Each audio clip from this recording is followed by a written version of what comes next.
দক্ষিণবঙ্গে বর্ষার এন্ট্রি আসছে। দক্ষিণবঙ্গে দক্ষিণ পশ্চিম মৌসুমি বায়ু সক্রিয়, বর্ষা নিয়ে কাঁপানো আপডেট। বিস্তারিত জানাবো তার আগে বলে রাখি, আপনি যদি চ্যানেলে নতুন হয়ে থাকেন তাহলে অবশ্যই চ্যানেলটি সাবস্ক্রাইব করবেন, এবং আপনি যদি ফেসবুক পেজ থেকে ভিডিওটা দেখে থাকেন তাহলে অবশ্যই পেজটি ফলো করে দিয়ে যাবেন। এই মুহূর্তে বর্ষার লেটেস্ট আপডেট। উত্তরবঙ্গে গঙ্গারামপুরে এসে আটকে গিয়েছে বর্ষা। মে মাসে উত্তরবঙ্গে বর্ষা প্রবেশ করেছিল। ব্যাপক বৃষ্টিপাতে উত্তরবঙ্গের বহু এলাকায় ব্যাপক পরিমাণে বৃষ্টিপাত হয়েছে। তিস্তা সংলগ্ন এলাকা ডুবে গিয়েছে। অস্বস্তিকর গরমের হাত থেকে মুক্তি পেয়েছে উত্তরবঙ্গ, কিন্তু দক্ষিণবঙ্গ এখনও চলছে চরম গরম।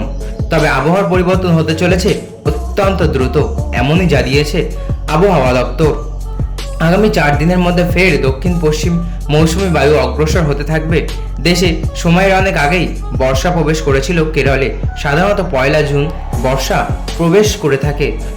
এবার 30 মে বর্ষা প্রবেশ করেছিল দক্ষিণ ভারতে, অর্থাৎ কেরল উপকূলে প্রবেশ করেই উত্তর পূর্ব ভারতে হানা দিয়েছিল বর্ষা।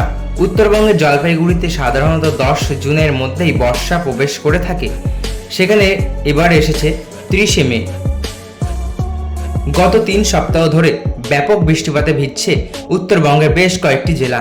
আগামী 4-5 দিন দক্ষিণ পশ্চিম মৌসুমী বায়ু প্রবেশ করবে গাঙ্গেয় পশ্চিমবঙ্গে। আবহাওয়া দপ্তর সূত্রে জানতে পারা গিয়েছে, মৌসুমী বায়ুর অনুকূল পরিবেশ এই মুহূর্তে। ফলত উত্তর মহারাষ্ট্র, ছত্তিশগড়, অন্ধ্র, ওড়িশা উপকূল, উত্তর পশ্চিম বঙ্গোপসাগরের কিছু এলাকায় আগামী 4 দিনে বর্ষা প্রবেশ করতে পারে। দক্ষিণবঙ্গে সাধারণত বর্ষা সক্রিয় 10 জুনে, এবার সেটি প্রায় 10 দিন দেরিতে করতে চলেছে। এর ফলে আগামী মঙ্গল থেকে বৃহস্পতি দক্ষিণবঙ্গে বৃষ্টিপাতের সতর্কতা থাকছে। রবিবার থেকে আগামী 5 দিন বৃষ্টিপাতের সতর্কতা উত্তরবঙ্গে। ভারী বৃষ্টিপাতের সম্ভাবনা রয়েছে উত্তরবঙ্গের কয়েকটি জেলায়। কোচবিহার, আলিপুরদুয়ার, দার্জিলিং, কালিম্পং, জলপাইগুড়িতে নদীর জলস্তর বাড়তে পারে, হতে পারে ভূমিধসও। একই সঙ্গে দক্ষিণবঙ্গের পশ্চিমের জেলাগুলিতে তাপপ্রবাহ বাড়তে পারে। পশ্চিমের জেলাগুলি অর্থাৎ ঝাড়গ্রাম, বাঁকুড়া, পুরুলিয়া ও পশ্চিম মেদিনীপুর তাপপ্রবাহের তাণ্ডবের সতর্কতা। তো বন্ধুরা, এই ছিল আজকের ভিডিও। আশা করি ভালো লেগেছে। ভালো লাগলে অবশ্যই একটি লাইক করবেন এবং আপনার কী মতামত তা কমেন্ট বক্সে অবশ্যই জানিয়ে যাবেন। ধন্যবাদ।